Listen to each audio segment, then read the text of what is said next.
All of us who are mature should take such a view of things.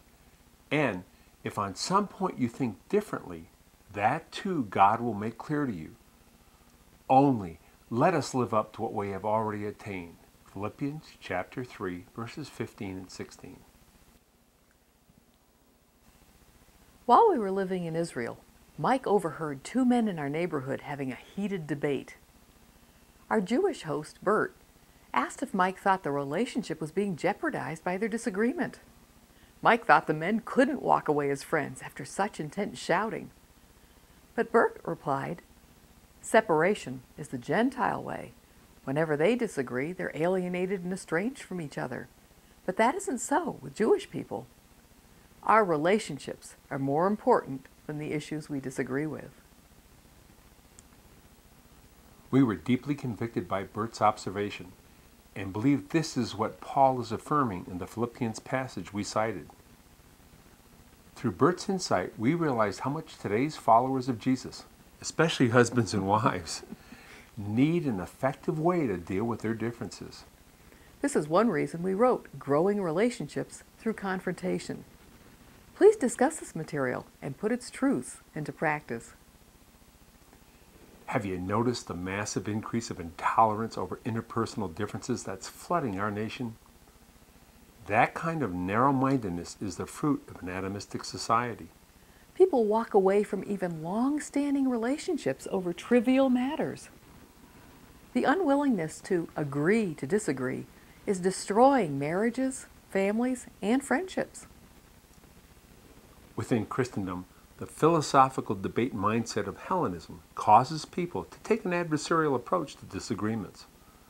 For instance, when someone differs with your point of view, do you take it personally, even to the point that your affections are alienated by the difference in opinion?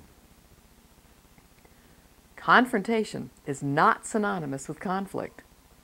Biblical confrontation enables you to change a detrimental situation for the better. Confrontation also offers a gamut of approaches to differences, from discussion, correction, or admonition. Biblical confrontation is God's way to remove apprehension.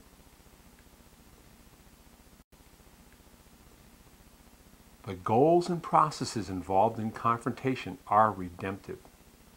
In other words, you confront whatever is hindering you from experiencing the type of relationship our Father desires. The aim of confrontation is to remove a hindrance, not attack the other person or prove you're right. Your goal is that everyone wins by maintaining the affection of the relationship.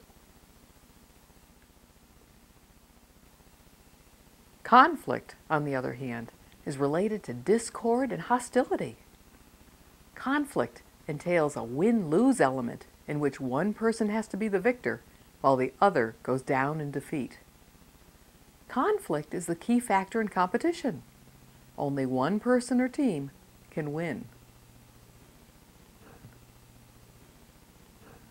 But this attitude can't be part of your marriage. A victory-defeat mentality robs your relational joy and focuses your energy on being a winner. If you make sure you get your way and win, then your spouse loses and your intimacy evaporates. Although confrontation and conflict may sometimes create similar emotions, their goals have nothing in common. If you've been heavily influenced by Hellenism in your education and religious upbringing, then you perceive interpersonal differences as a point of conflict that you have to fight or flee. Your starting point is that anyone who differs with you must be wrong. This attitude is devoid of humility and certainly isn't the character of Jesus. Just remember, besides gender, personality, and background differences, your spiritual gifting may cause you to perceive a situation from a different angle. Someone who's an exhorter, as I am, will want to take steps to immediately bring about resolution.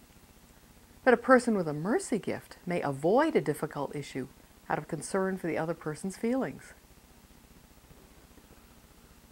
Rather than trying to persuade someone to agree with your view, try to more consistently obey Paul's admonition to let God make the point of discussion clear. And remember, biblical confrontation is not proving one person right and the other one wrong. It is confronting whatever is hindering the love and intimacy in a relationship. At one point in their long relationship, Paul and Barnabas argued over whether to take Mark with them on their next missionary trip. In fact, we're told they had such a sharp disagreement that they parted company. Barnabas took Mark and sailed for Cyprus. Even though they had a sharp disagreement, it didn't rupture their relationship in the way many Gentiles would read into this event. Their friendship was deep. It had been Barnabas who had courageously made contact with Paul after his conversion when everyone else was still fearful of him. Listen to how Barnabas fearlessly came alongside the former persecutor of Christians. And when Paul had come to Jerusalem, he was trying to associate with the disciples. And they were all afraid of him, not believing he was a disciple. But Barnabas took hold of him and brought him to the apostles and described to them how he had seen the Lord on the road and that he had talked to him, and how at Damascus he had spoken out boldly in the name of Jesus.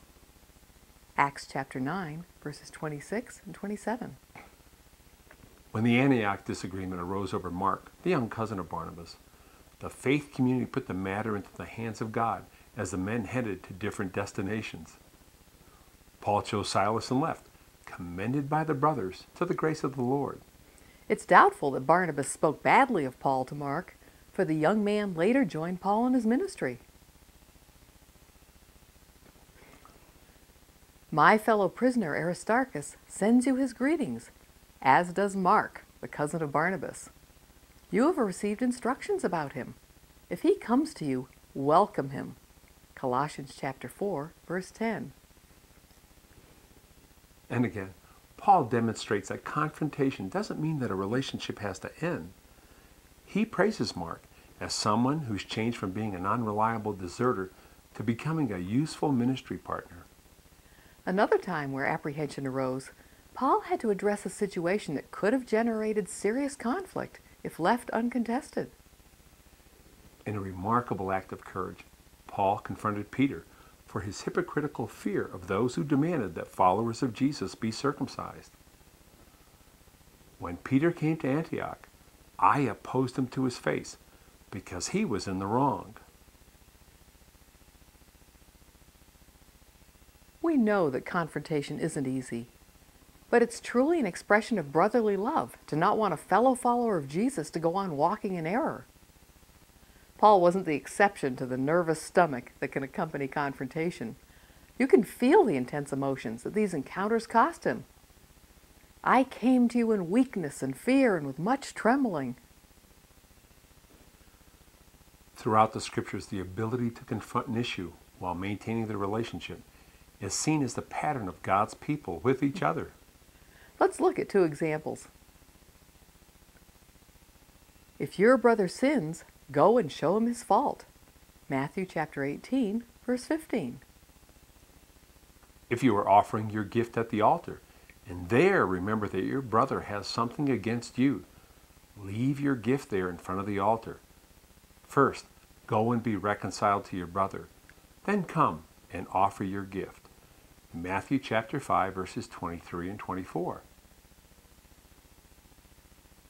Think how important this last passage is when it comes to the apprehension you may be experiencing with your spouse. Can your resistance to confront when necessary be a major weakness in your marriage? By not loving one another enough to recognize and confront things that are hurting your relationship, you're knocking the blossom off a covenant that was meant to glorify our Father. You need to lovingly and courageously get past your fear to confront issues on which you disagree, especially if feelings of wounding or bitterness are festering. Your unresolved tension and apprehension are dry tinder that will unexpectedly explode into a forest fire of mutual accusation. From our experience, we believe that God expects differing opinions in marriages and other close relationships. That's one way to deepen and refine them. Remember the title of our book, Growing Relationships Through Confrontation. As with other things in life that you value dearly, you probably grip tightly to your opinions and beliefs. But by God's grace and the instruction in His Word, He expects us to work through these differences whenever possible. We need to learn how to confront with love. Most communication differences or issues between the spouses or others in relationship can be resolved if the tension is viewed as a point of difference between the parties.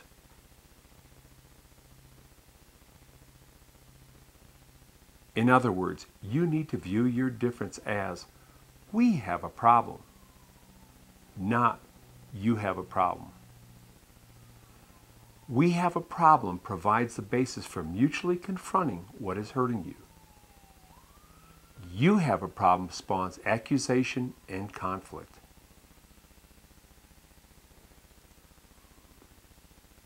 Is your home filled with disorder, squabbling children, and frantic schedules? Don't accuse your spouse of gross mismanagement or your children of blatant rebellion. Instead, together, define the nature of the problem. Too many activities, late nights, unrealistic expectations of orderliness, too little cooperation. Once the problem has been defined, set out possible solutions to achieve your goal. In this case, your goal might be harmony in your home, or task delegation, or curtailing certain outside activities. Focus on identifying and solving the problem issue rather than on changing your mate's or children's personality. We in Christ are also in each other as members of His body. We need to be able to address differences with the intensity with which we hold them, without feeling threatened by the emotions that are expressed. But keep in mind that self-control is a necessary fruit of the Spirit in your confrontation. Self-control evidences the Spirit's work in you. A gentle answer turns away wrath, but a harsh word stirs up anger. The Stoic approach that Christendom inherited from the Greek philosophers frowns on any display of strong emotion. But emotional expression is biblical, as long as it's not aimed as a weapon at anyone. Remember, reckless words pierce like a sword, but the tongue of the wise brings healing. Too many couples are caught in the Stoic snare or the self-pitying martyr trap. They hold in their emotions for so long that when they finally do release what's going on inside, they express their pain destructively. If we grasp our biblical Hebraic roots, that relationships are more important than issues, our faith can trust that in all differences, God will make it plain. Just remember,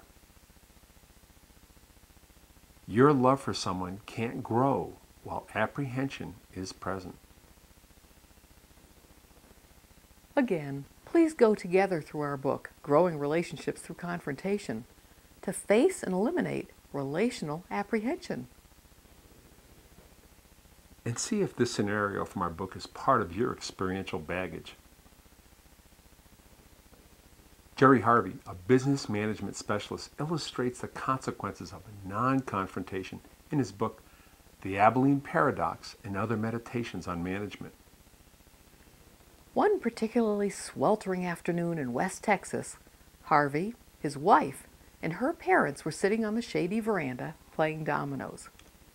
Suddenly his father-in-law piped up, "Let's go to Abilene and have dinner at the cafeteria." Abilene was 50 miles away, and their old car had no air conditioning. As Harvey inwardly groaned, his wife enthusiastically agreed. He asked his mother-in-law, who also consented. So off to Abilene they went. The food was lousy and the drive brutal. When they finally returned, his mother-in-law complained, "I wouldn't have gone if you all hadn't pressured me into it." Aghast, Harvey exclaimed that he'd been content to stay on the porch. His wife admitted she'd gone only because she wanted to please her father. The father-in-law confessed he'd suggested the trip only because he thought they might be bored. 4 people ended up doing something none of them really wanted to do because no one would speak up. All of us get trapped at times by not speaking up to convey our real feelings. Describe your response when you face major differences with your spouse or with others. Do you feel you have to win or else flee? Are the resolutions of your differences mostly positive? Or does apprehension usually remain in the hearts of those with whom you differed? Ask your spouse and family for their comments.